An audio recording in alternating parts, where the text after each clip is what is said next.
was good. How was yours? I haven't seen you in a while. It was fine. Good.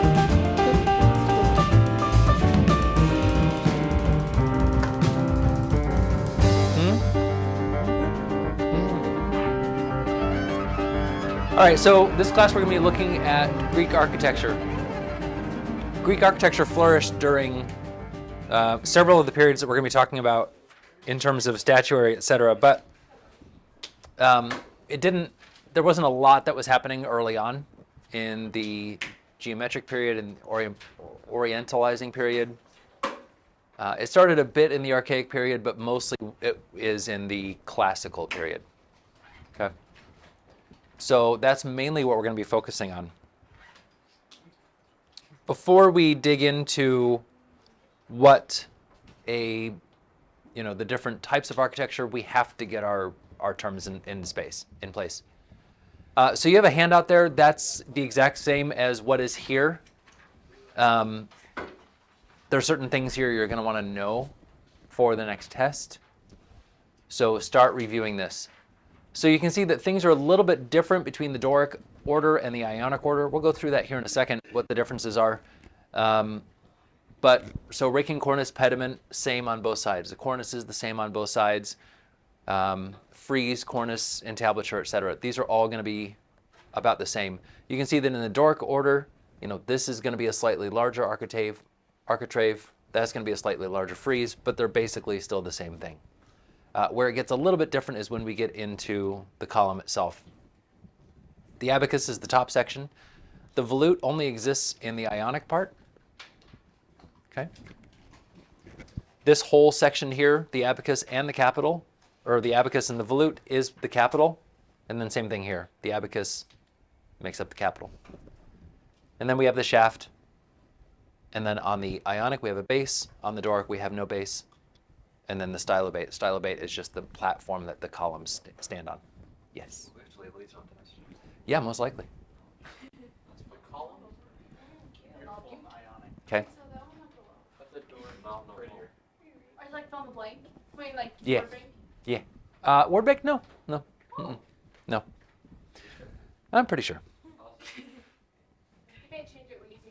All right, so how do you tell if a building is Doric, Ionic, Corinthian, composite, all that stuff? Well, you look at the columns. Right, you look at the columns. That's how you're going to be able to tell what style of building it is. So we say that a building is Ionic or a building is Doric based on what the columns are. These are mostly in chronological order. So Doric, it goes Doric, Ionic, and then Corinthian. Generally speaking, although when they were building Corinthian, they were also still building some Doric. They were also still building some Ionic. But there was a progression in that realm. Yeah. What's the Tuscan? Tuscan, that is going to be, that'll be a little bit later on. Okay, so there's 5 orders of classical architecture. They didn't call them these. The Greeks didn't call them these types of, they didn't give them names, Doric, Ionic, etc. That was named later on in Roman times. Greek architects created the first 3, the Doric, Ionic, and the Corinthian, and then influenced the latter 2, which are composites. So these are not genuine innovations. So the composite and the Tuscan, these are not innovations. These came about later. Okay? So what do we mean when we say the order? An order is, what is the column? What is it made of? Okay. So early on we look at Doric columns, and we'll look at the history of them here in a little bit, but this is your basic column. This is a modern building, but it's using a classic example of a Doric column. It's very simple, right? There's not a lot of decoration to it. There's no base to it. The column just goes straight into the stylobate. I thought the Doric, that's one. Doric? Wait, is this one of the columns? Mm-hmm. Yep. Okay, but I thought they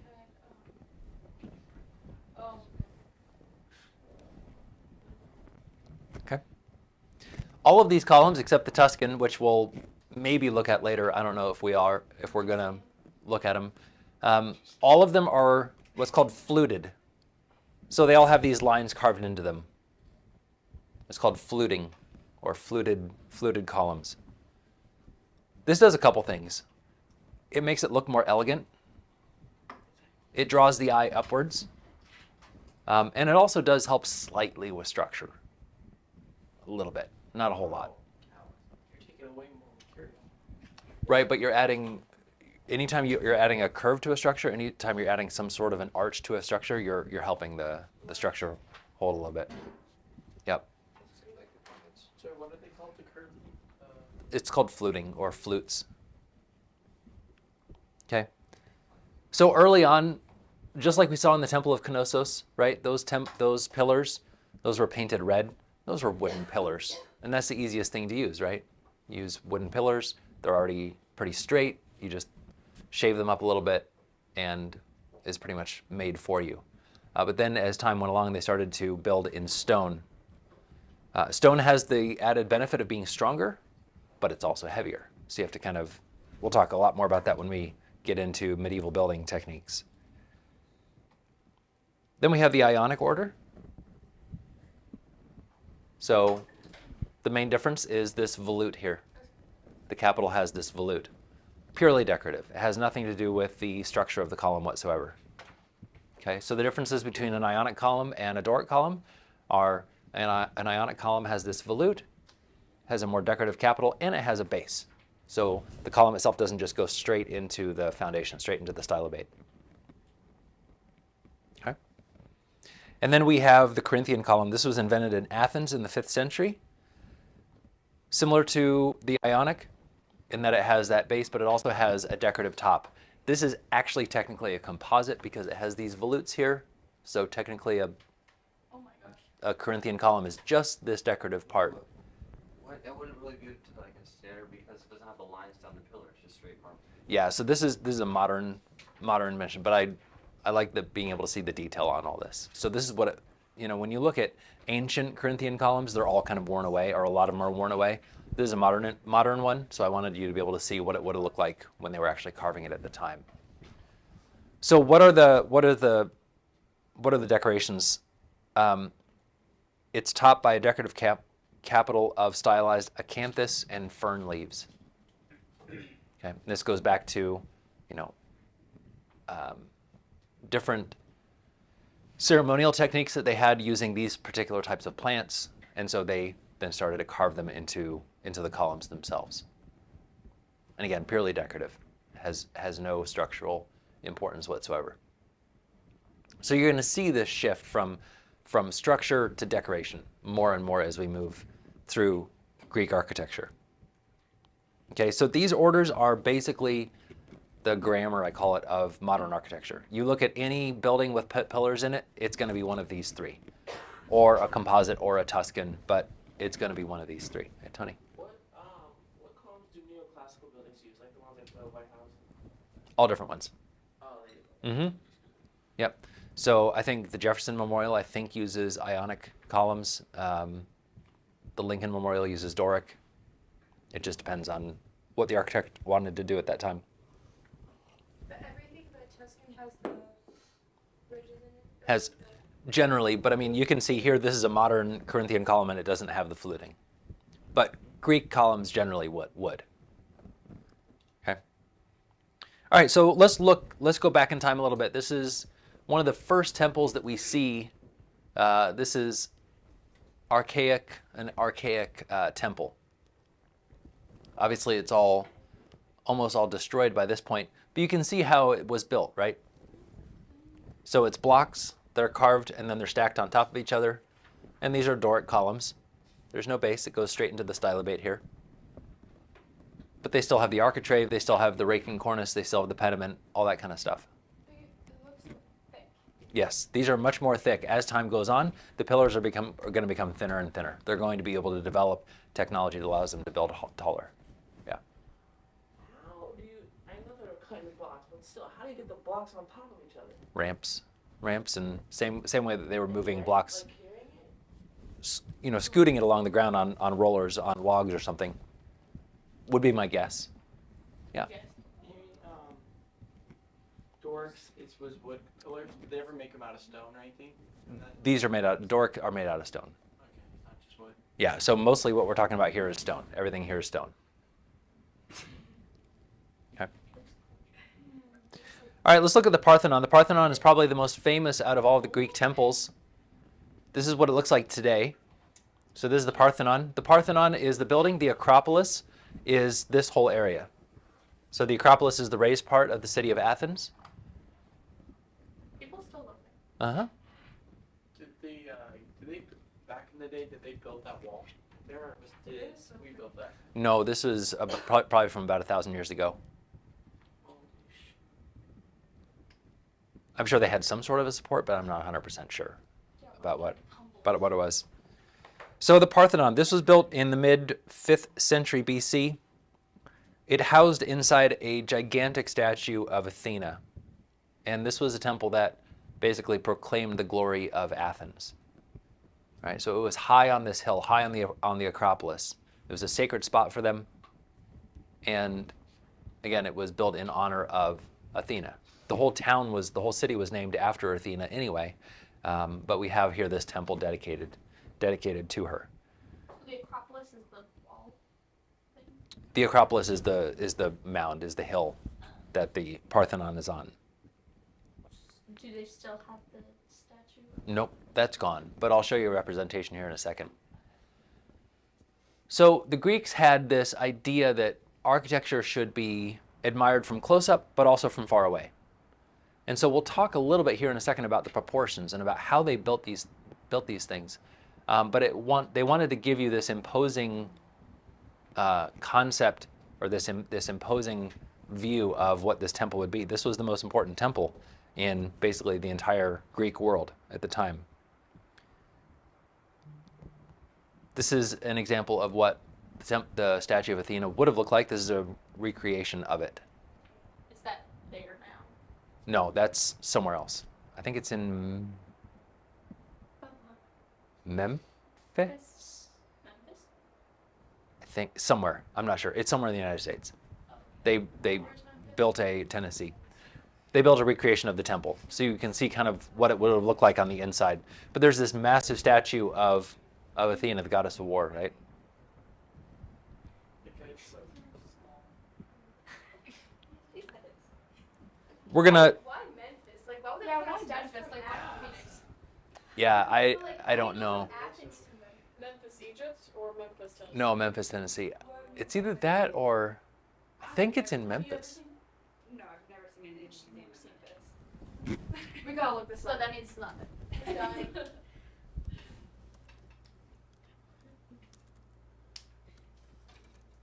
I mean, I think so. It's in Memphis, then so like We don't have a game Wednesday, right? Nashville, I was not gonna guess Memphis. that. Nashville, Tennessee. Madison now this It's in Nashville. No. She's a country spell. Okay, so why there? Because probably some guy was really into Greek architecture and wanted to recreate it. I don't know. Like one-ish, maybe. All right, so I'm going to skip the next dark bullet point, That guy's tiny. and then we're going to move on to that third one where it says Greek temples, at least on the mainland, followed a remarkably similar plan. So these are kind of the main structures of different Greek temples.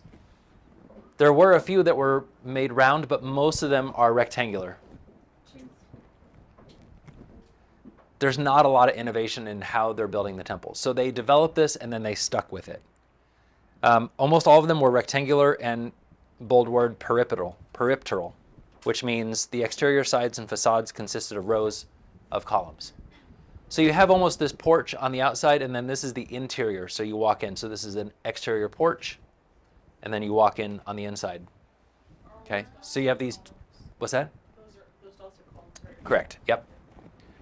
And so the columns are helping support the exterior roof, but it's also helping to support the interior structure of the building as well. So you can see that the proportions, so if you start to count them, they're not a 2-to-1 ratio. They're 8-to-17 or 6-to-13. We'll talk about that here in a second. There's an inner chamber or a cella with the whole building standing on a step platform, the stylobate, and an interior paved with rectangular slabs. The roof, pretty standard roof. It's a pretty standard wooden roof. So the exterior was made out of stone. All the columns were made out of stone. But again, they didn't want to make the roof out of stone. Heavy. It's going to collapse. So they still used wooden roof. So it's wooden beams, wooden roof, and then they would face the outside. They would put tiles like we have here in Phoenix. So either ceramic tiles or porcelain tiles or simple, just like adobe tiles. Okay. This is just a model that someone made of the Acropolis. There would be decorations, obviously carvings inside here and inside this pediment. The frieze would be decorated with carvings. And like I mentioned before, there's lots of color, right? The statues that we see today are white. Well, that's because all the paint has worn away. But these were really beautiful, imposing How come sculptures. Egyptian like art still has its color, but it was from way back? Because a lot of it is inside tombs, and it's been protected from the elements. Whereas these have been, look how close it is to the ocean and the wind and all that kind of stuff. It's kind of sandblasted away. They would have statues on the outside. These are long gone on most of the temples by now. And then you can kind of see how the porch works, right? So you have these two sections of columns, and then inside you can go, it's almost like a building inside a building, right? It's all part of the same structure. They're not completely separated. But there's this exterior porch. All right, so let's go back up to that second bullet point above. A great deal of effort was made to build temples, that part. Prominent positions, and they used sophisticated geometry. Here's something that archaeologists figured out once they started excavating these and looking at these. The temples, the columns, in fact, many of them, not all of them, but especially as you move forward in time, the columns were not exactly straight. So you don't have a column, and obviously I'm doing this freehand, but you don't have a column that's exactly straight, right? And you go, okay, well that makes sense. Heavier up here, more load, right? Gravity. So they're gonna, and I'm gonna exaggerate, they're gonna build columns like this. That makes sense. Nope, they're actually not gonna do that either. What they're actually doing, and I'm again exaggerating, they're actually doing columns that curve out slightly. Has nothing to do with structure. It doesn't make the structure any better whatsoever. It's all about drawing the eye up. So it's all about forced perspective. Very, very slight. Very slight. So it's almost invisible to the naked eye. Like you really couldn't see it, but they're taking measurements and they're going, nope, it's thinner down here, it's a little bit thicker right here, about a third of the way up, and then it starts to curve up. Yeah, it does. So have you ever seen like a video or a story about how Disneyland does it? Like you go into Disneyland or Disney World and you walk down the main street, and the shops all on the main street are a 1-to-1 ratio. They're life size. But then the second story is a little bit smaller. And then the third story is a little bit smaller than that. What does that do? It tricks your eye into making you think that it's actually taller than it is, right? That's what's called forced perspective. And architects are going to make use of this throughout history, throughout time, all the time. The Greeks were the first ones to really do this. They understood that what you see is actually different from what it actually is. And so they're going to use these sorts of tricks to make the columns appear taller. Because when a guy is about this tall, head, legs, right? He's about this tall. So as he looks up, it starts to get skinnier and skinnier. That's going to make your eye think that it's taller than it actually is, right? So forced perspective. Seniors, we talked about St. Peter's Square. Same sort of concept where you have St. Peter's Square, you have this colonnade, and what it actually does is it goes out a little bit. So when you're standing right here, it looks like it's going like this, way further than it actually is. But it's not. It's not straight, right? And it's not curved this way. It's curved out a little bit. You can still see this section from right here, and you can still see this from right here, but it's tricking your eye into making you think it's actually like that. And it looks a lot longer than it actually is. Forced perspective, same thing. So the Greeks are going to do a version of this with the pillars as they're building this. So incredibly innovative for the time, but they understood how it was going to work. I'll show you an illustration of this as well. But the lines of the temple, some of them, again, not all of them, but the roof line and the base of the temple is slightly curved as well. So if this is what we're looking at here, right? It's actually, the lines going up and down, the columns are going to be curved a little bit like this, and then they're actually going to curve it, again, very slightly.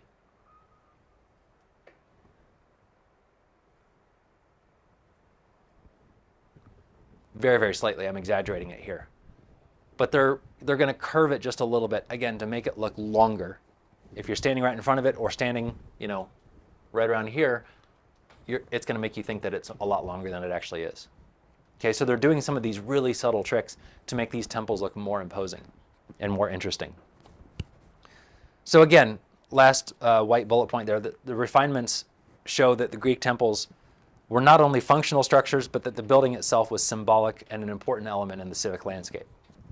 Okay, so you don't go through all this kind of trouble just to make it look more imposing unless you have a pretty good reason for it. And the reason is we want to make it look imposing. We want to make it look really cool. The golden ratio. Here's another thing that is going to be radically different from any other type of building done before, except for the pyramids. This is the golden ratio. It's represented by the Greek letter phi, there at the left. This is simply a ratio. It's also called the Fibonacci sequence. I don't know if you've studied the Fibonacci sequence. But the Fibonacci sequence basically is this. So 1 plus 1 plus 2, and then you add the previous 2. 3, 5, 8, 13, 21, 34, How'd you get that? etc. So you're just adding the previous 2 to make 5, the previous 2 to make 8, the previous 2 to make 13. Okay, so that's the Fibonacci sequence. That is so cool.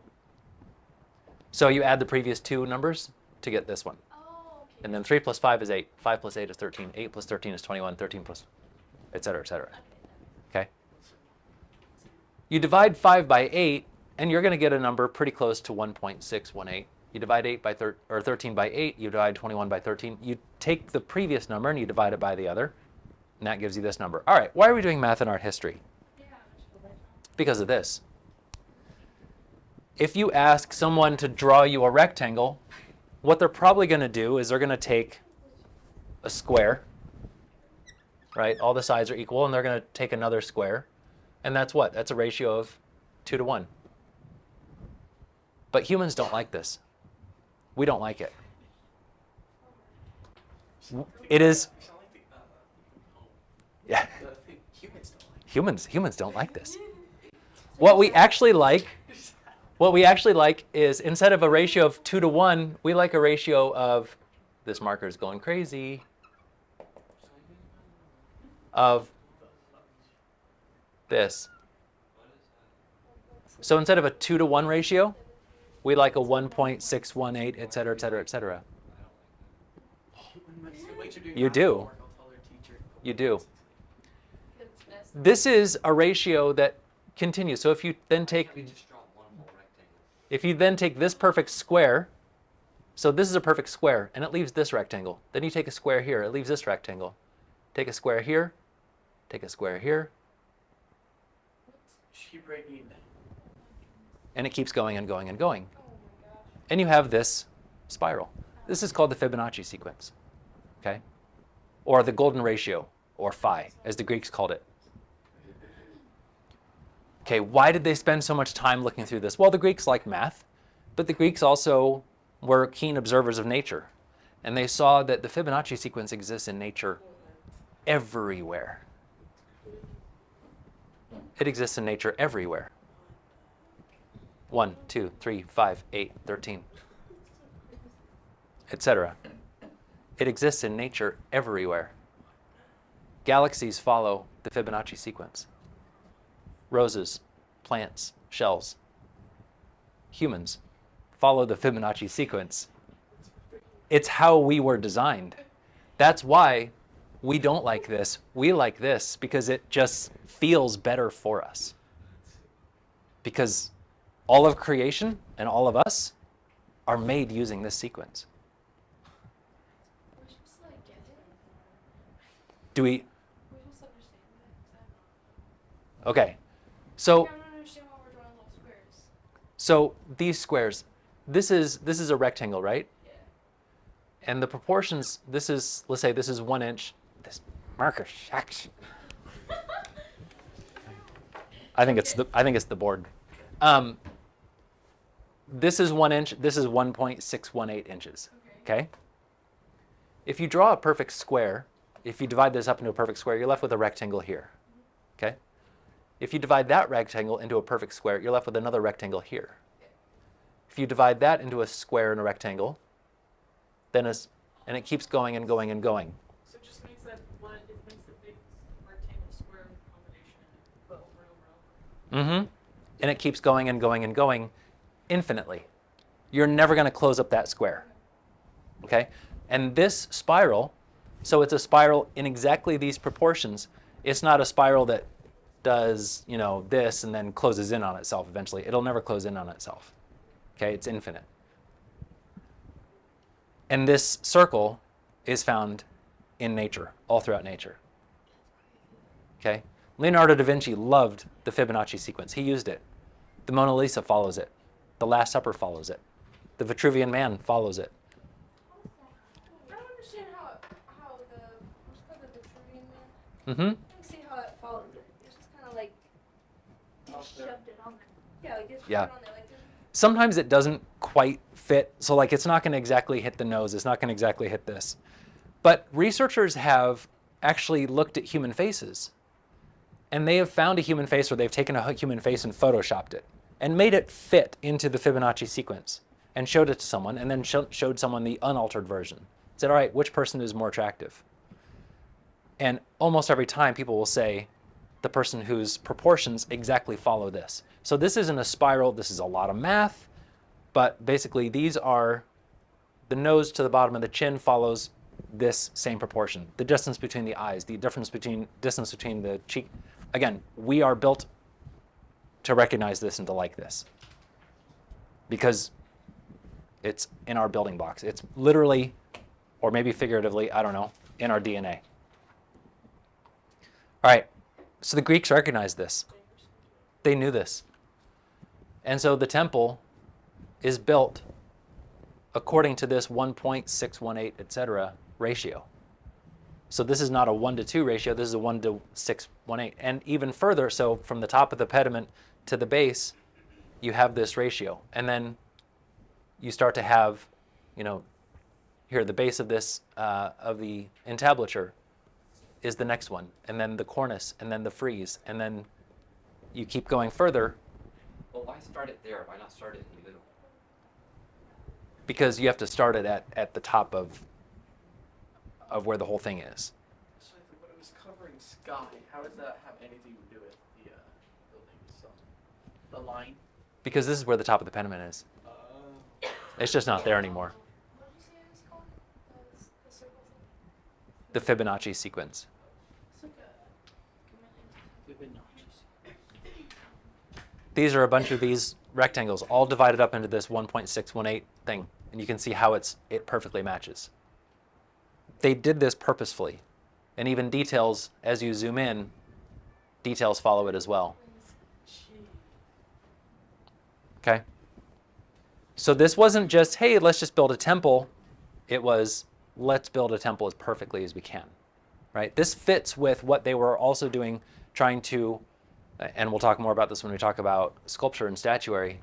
They were all about, what is the perfect man? What are the perfect ratios? What is, again, it's all about mathematics to the Greeks. This is a representation of what I drew on the board earlier. Again, that's exaggerated. Okay, how it's curved so that you think that it's longer than it actually is. So only looking from up top, you'd be able to see that it's really Right, not. and taking very precise measurements. But they did it. And again, this wasn't recognized until about 100 years ago, that they were doing it this way. Did they know they were doing it? Mm-hmm. Mm-hmm. So you can see how the columns are kind of flared out. Again, this is all very exaggerated so that you can see how they were doing it. Well, they of course had some bigger than others just because they didn't know. Yeah. Okay. Other temples we'll talk about. Pediments, friezes, metopes. We haven't talked about metopes. They all carry sculpture. Always richly decorated with paint and bronze additions, which retold stories.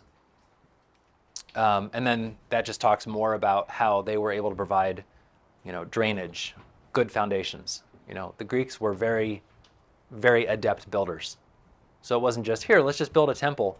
It was, here, let's build a foundation. Here, let's provide proper drainage. Let's do drainage in the floor of the temple, so that way in case water gets in, because again, the outside of the porch is all open, so they're going to have drainage ports, and they're going to have plumbing and sewers all built into, not sewers, but plumbing all built into the temples as well, and into their other buildings. All right, so let's look at some other buildings.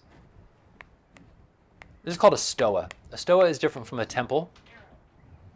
Yeah, it is a very long hall.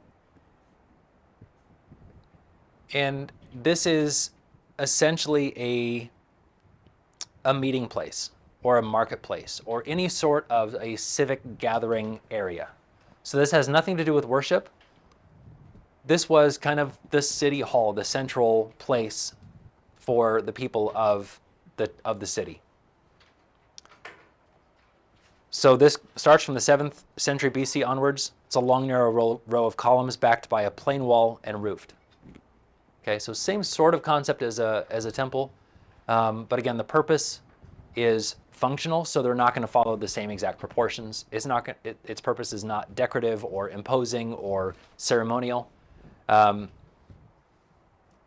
It was often at right angles to other areas, so I'll show you that here in a second, but these were long meeting places. So again, whether it's for a market or